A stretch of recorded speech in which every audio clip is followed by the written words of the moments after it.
السلام عليكم ورحمة الله وبركاته. أهلا بيكم في حلقة جديدة من كلام أهلاوي. كل سنة وأنتم طيبين، عيد سعيد عليكم واللهم بلغنا عرفات بإذن الله. أنا بصراحة النهاردة الحلقة كنت عايز أتكلم على مباراة الزمالك وبيراميدز. أنا ضد شوية فكرة نظرية المؤامرة وإن هم فوتوا المباراة لبعض والكلام ده، بس بصراحة يعني كان في حاجات يعني غريبة مباراة امبارح، وكان الموضوع هياخد جزء كبير من الحلقة. ربنا يخليه لنا الإعلامي الكبير أستاذ عمرو أديب نزل كده تغريدة على منصة اكس، دي نقلا عن عين مصر نيوز. فانا برضو هنا انا مش بجيب حاجة من عندي، فهي لو خطأ فده انا مش ما اتحملش مسؤولية الخبر الخاطئ، بس حتى لو يعني فهو كده كده هيلخص الكلام اللي انا كنت عايز اقوله. فتعالوا نفند مع بعض كده الكلام اللي قاله عشان ارد عليه نقطة بنقطة يعني. طيب هو بيقول ايه؟ هو مش عيب اما ناس محترمه متعلمين، هو انا هنزل لكم الكلام ده يعني على ماتش الزمالك، يعني لعيبه بيراميدز كانوا متدربين على تنشين الكوره في العارضه. طيب مبدئيا انا استاذ عمرو، انا مش هفتكر الماتش كله، مش حافظه، انا اتفرجت عليه عموما، بس انا اللي فاكره ان في يعني لعيبه نادي الزمالك تحديدا اللي كانت في نادي الزمالك اللي بقت بتلعب في بيراميدز كلهم ضيعوا، كلهم بلا استثناء ضيعوا تقريبا، واظن لو غلطان بص عشان بس موضوع مضحك هنا. ما كنت تسيب الامر يعدي يا استاذ عمرو؟ شويه ناس طلعت اتكلمت قالت اصل سايبين مش سايبين، انت مش خدت الكاس يعني؟ سبحان الله، يعني انت بيراميدز خد افريقيا واحنا ما فرقلناش، وانت خدت الكاس وفرق لك كلام الناس؟ ايه ده؟ توسع خلقك يا استاذ عمرو شويه كده، بدل ما انت طالع بقى ترد ويعني ترفع تساؤلات وتخلي الناس تتساءل بقى على الكلام اللي انت بتقوله، كنت سيبها تعدي وخلاص. واكرامي كان معاه كشف بالزوايا اللي الزمالك هيشوط فيها. بص يا استاذ عمرو للامانه يعني، انت عندك حق في دي، لان هو الشريف اكرامي اصلا ما صدش ولا كوره هو نط والكوره جت فيه. انا يعني انت مش عارف، انت شفتش ضربات الجزاء يا استاذ عمرو؟ شريف اكرامي نط وبعدين الكوره راحت لابسه فيه، شريف اكرامي ما صدش كوره بايديه. ما علينا يا اخي، احنا ما اتكلمناش عن الثلاث نقط يعني، ولا على الوقت البدل الضايع، ولا عن الفار اللي بيبوظ، ولا عن الكون اللي شغال لننوس عين الرياضه المصريه. قلنا مبروك وكملنا وربنا كرمنا من عنده، مش من عند الاسامي اللي انتوا عارفينها، ولا قلنا ان الباشا اللي هرب كان صدفه، ولا التاشيره كانت للدراسه والترفيه، ولا ذكرت لك انك واخد الدوري بلعيبه الزمالك. كل ده بنقول حاجه واحده: حسبي الله ونعم الوكيل. بجد عيب قوي، هي دي النخوه والجدعنه راحت فين؟ الزمالك بطل الكاس غصب عن عين اعيا الناس، وبين قوسين كده بعدهم عشان بس ما يبقاش ايه اهان، لان هو عارف ايه اللي هيحصل لو عمم القصه يعني. طيب ملخص بقى الحته الاخيره دي كلها، انا رديت على الحته اللي فوق، فملخص يعني رد انا بقى على الحته الاخيره دي كلها. استاذ عمرو انا احيي جدا اللي ساعدك في كتابه التغريده دي، ولو من عندك احييك برضه. ليه؟ لان حضرتك دخلت كده شفت الترندنج، البوستات اللي الزمالك او جماهير الزمالك او بعض برضه جماهير الزمالك بتنزلها، والصياح الفتره اللي فاتت شغال على ايه، ورحت لاممهم كلهم راشقهم في بوست واحد. فانا احييك ده على جدا. البوست ده يعمل قلبان عندكم بس مش عندنا خالص، عشان انا مش عارف اصلا انت بتتكلم على ايه. ايه النقط اللي حضرتك بتتكلم عليها دي؟ اقول لك على حاجه يا سيدي، احنا الثلاث نقاط مش 6، وانتوا مظلومين، والمحكمه الرياضيه هتطلعهم 6.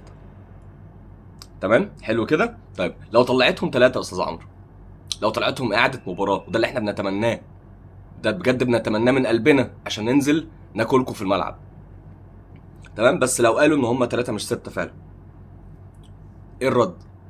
هقول لك انا الرد. رد جاي من لعيب كان في الزمالك، احمد دوودار، في حلقه مهيب عبد الهادي من لا مهيب عبد الهادي من يومين قبل ماتش الزمالك اول امبارح، لما اتسال طب لو من ايهاب الخطيب، لو قال له طب لو فعلا المحكمه قالت 3 مش 6، قال لا برضه الدوري حرام، والدوري بتاع بيراميدز السنه دي مش بتاع الاهلي، وعمري ما هقول وهيفضل في التاريخ ان 25 الدوري بتاع بيراميدز. مين مندوب الاهلي في كاس يعني في الكاس المره دي في المحكمه الرياضيه الدوليه؟ هو اللي هيظلمكم برضه. مين؟ احمد عفيفي هيطلع يتكلم على مين اللي موجود هناك في الفيفا فعايز يظلمكم؟ تقول لي اصل الوقت الضايع. انا ما اعرفش برضه حضرتك شفت الدوري كله ولا لا، بس انت لو شفت ماتشات بيراميدز تقريبا معظمها في الدوري كنت هتتساءل ايه الوقت البدل الضائع ده؟ كل ده جه منين؟ فانت بس ما اتفرجتش، انت شفت البوستات. وانا قلت قبل كده بلاش يا جماعه نبقى الناس اللي بتتفرج على هايلايتس ماتشات وبنقرا بوستات ونقيم لعيبه ومباريات ودوري وبتاع، لا نتفرج وقيم يا سيدي. لكن كلامك ده معناه انك ما شفتش الدوري، انت ما اتفرجتش على المباريات. قصه زيزو اقول لك على حاجه، احنا اديناكوا على عينيكوا وخدنا منكوا زيزو، ومش عارفين تثبتوا ان احنا خدنا منكوا زيزو قبل الميعاد القانوني او حتى بعد الميعاد القانوني، انتوا مش عارفين تثبتوا حاجه، وعمالين سايبين ناديكوا وسايبين اللي وراكوا قدامكوا وبتجروا في الشكاوي في كل حته في الدنيا عشان بس زيزو ما يلعبش كاس العالم للانديه. فبتكلم عليا انا او على الجماهير اللي عندي غصبا عن اعيل بعض الناس، وهو دي مش معيله انك تجري ورا زيزو بس عشان ما تلعبوش، عشان تحاول تلم الدنيا شويه بعد الفيديو اللي هينزل النهارده ان شاء الله، هينزل النهارده، وتبقى هديه الاهلي ليكوا كده في العيد، تعيدوا كده وانتوا شايفين زيزو بالتيشيرت. طبعا هو لسه الاعلان الرسمي ما طلعش ومفيش البرومو التقديمي لسه ما نزلش، ولو نزل ان شاء الله ايا كان وانا بقيت الحلقه او خلال الحلقه دلوقتي انا بتابع، هينزل يعني التعليق عليه في اخر الحلقه باذن الله.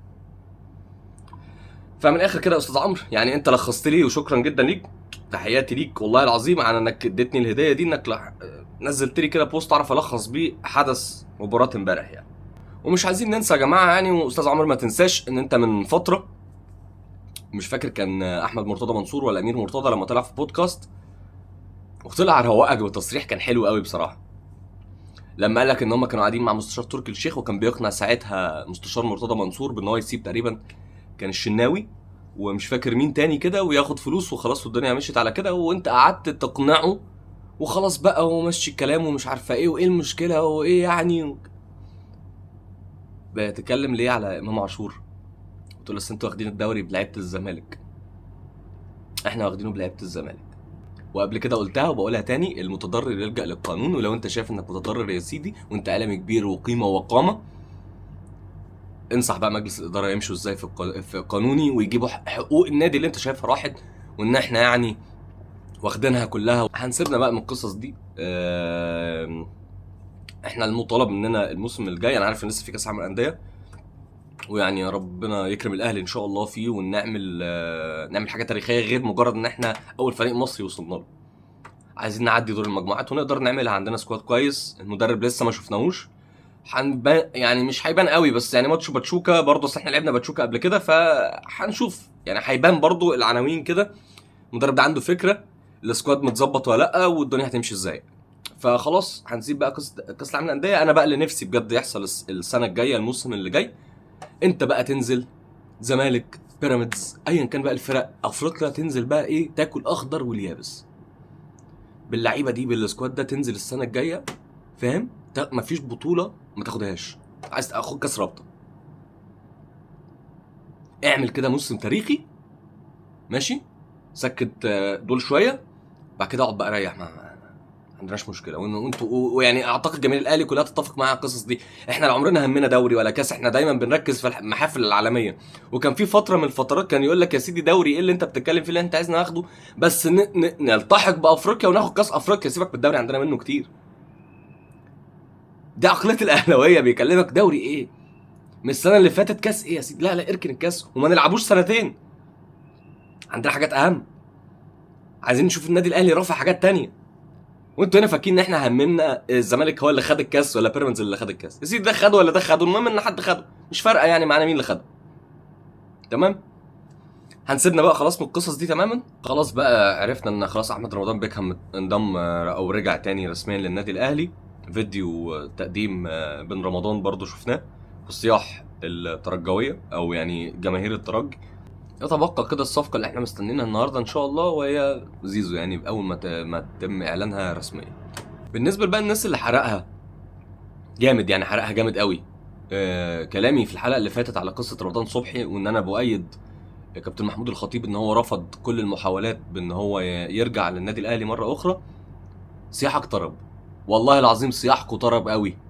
ايوه يا سيدي ايوه، احنا امام عاشور شتمنا وراضيين بيه ورمضان مش راضيين بيه، مش ده اللي انت عايز، مش ده اللي انت عايز توصل له، ايوه صح انت صح، انت صح، روح بقى يلا شوف اجري شوف انت هتعمل ايه. بالنسبه للاستاذ هاني شكري، اولا انا بشكر كل الزملكاويه او الصفحات الزملكاويه او الاشخاص الزملكاويه اللي نزلوا بوستات بعد التصريح المهين والسب الواضح لجماهير النادي الاهلي بان احنا نختلف تمام بس ما نسبش بعض والكلام ده كله بألفاظ قبيحه يعني. فانا بشكر الناس المحترمه دي جدا، على راسنا اي حد محترم، اهلاوي زملكاوي بيراميدزاوي اللي هو الزملكاوي برضو. كل الناس المحترمه دي على راسنا، وما يعني احنا في الاخر، وانا قلتها قبل كده في حلقات سابقه، احنا اخوات واحنا بنختلف في الاراء. انا بنفعل احيانا، انت تنفعل احيانا، لكن في الاخر احنا ما بنهنش بعض. بصراحة يا جماعة موضوع الرد على هاني شكري موضوع خد مني تصوير مرتين تلاتة، لان انا بصراحة في كل مرة صورت حسيت ان انا هضطر اعمل حاجة من الاتنين، يا اما انا ارد عليه وابقى انا كده نزلت للمستوى المتدني ده من الاخلاق، في ان انا يبقى انا كده مفرقتش عنه في حاجة، او ان انا اضطر ان انا ابين هو ايه اللي حصل او ايه اللي هو قاله، وده اللي انا ما حبيتهوش، نظرا ان انا بقدر وبحترم اي حد بيتفرج عليا، اللي ممكن يبقى فيه منهم سيدات وممكن يبقى فيه منهم اطفال، فانا ما حبيتش ان انا ابقى بشارك باي حال من الاحوال ان انا انشر القرف اللي هو قاله ده. كفايه يعني ان الفيديو موجود على النت ومنتشر قد كده. وانا خلاص شكرت جماهير نادي الزمالك المحترمه. في صفحات تانية وجماهير تانية من جماهير نادي الزمالك طالعه تبرر وتقول لك شوفوا استفزاز شوبير، وشوفوا مش عارفه ايه، وشوفوا اللي انتوا بتعملوه، زيزو غير وغير، نفس بقى الهري يا جماعه اللي ما فيش حد فيكم بيقول كلام غيره ده. يعني ما يعني احنا زهقنا والله العظيم بجد. فدي ناس مهزأة، انا زي ما شكرت الناس المحترمه دي ناس مهزأة. بس انا برضو مش هنزل مستوى متدني، وان انا اضطر ان انا ارد عليك. كفايه ان انت مهزق نفسك كده، وقابل ان واحد مسؤول عندك في النادي بيطلع يقول الكلام ده. يا جماعه بس عشان بس ما حدش يقول لي الكلمتين دول، تقول لي يعني هي الجماهير ما بتعملش كده. بص يا فندم، في فرق بين ان انا لعيب بيشتم جماهير في الملعب فالجماهير بترد عليه في وسط الحماس في وسط الدنيا، وان انا مسؤول دلوقتي او انا طالع بتكلم معاك، وانا ممكن ابقى كنت وسط الجماهير دي، بس لما اطلع اتكلم معاك ما ينفعش اغلط في اللعيب. ليه؟ لان لكل مقام مقال. تمام؟ وانا مش فاهم ازاي ده مسؤول وهو مش عارف امتى يقول ايه وامتى ما يقولش ايه، وامتى قعدت مصاطب وامتى لا، ما ينفعش، ولازم اخد بالي من كلامي حتى لو ده جوايا ما ينفعش اطلع اقوله. وده مش تدليس يا جماعه ان انا اقول لك انت ممكن تبقى قاعد في المدرجات فتغلط مع الهوجه مع الحماس مع ان في لعيب بيشتم الجماهير فانت بترد عليه. لا، ده ما اسموش تدليس وما اسموش تغيير راي وما اسموش ان انا ببرر حاجه صح وحاجه غلط، لان انا بعديها لو قعدت معاك بعديها بعد ما كنت مع الجماهير دي هطلع اقول لك احنا كنا غلطانين عادي، ما يبررش. بس في فكره بقى ان انا ما طلعتش ارد على اللعيب ده وانا قاعد كده بتكلم مع الناس، انا طلعت في وسط الهوجه في وسط الحدث نفسه. انت بقى طالع اصلا بتستفز جماهير النادي الاهلي ليه؟ كان في حد واقف شتمك فانت رديت عليه؟ ولا حد جه جنبك اصلا. تمام؟ فبالنسبه بقى الناس اللي بتدافع عادي، ده مش غريب يعني، انتوا اصلا مجلس ادارتكم كان بيدافع من ايام حتى بقى فضيحه احتفالات الكونفدراليه، لما طلعت قلت لا مش احنا مالنا، احنا مش المنظمين، ده الكاف هو المنظم، روحوا بقى انتوا حلوها. ويعني شايفين حتى الزمالك لما بياخد بطولات لازم يتعاقب بعديها والفلوس تتاخد منه، واحنا والمظلوميه والظلم ظلمات والحاجات اللي هي ايه، خلاص بقى احنا تعبنا منها وبجد زهقنا منها يعني. فاذا كان مجلس ادارتك كان بيبرر يعني للمناظر اللي احنا شفناها دي في الاحتفاليه، فطبيعي جدا ان شويه جماهير تطلع تبرر لاخطاء وقله ادب على الملأ يعني. ده شيء بديهي ويعني مش مستغربينه خالص. تاني شكرا لكل الناس المحترمه، ويعني المهزئين انا ما عنديش رد بصراحه ردوا عليكم يعني، عشان انا مش هنزل مستواكم وقلت خلاص ده. شكرا جدا ليكم والسلام عليكم ورحمه الله وبركاته. انا حظي ومكتوبالي ان انا يعني اعلق على اللحظه دي في اول ما تحصل على طول. كل الطرق تؤدي للجزيره. زيزو اهلاوي، زيزو في ارض التاريخ. ولع وشيط يا زيزو، ما يهمكش والله العظيم. اعمل لهم كده يا زيزو، اعمل لهم كده. اه على الضحك اللي هنشوفه اليومين اللي جايين يا جماعه. معلش بس انا كان لازم والله، ما قدرتش ان انا الحته دي هتتزود في اخر الحلقه كده. شكرا جدا ليكم، واشوفكم ان شاء الله في الحلقه الجايه بعد ماتش باتشوكا باذن الله.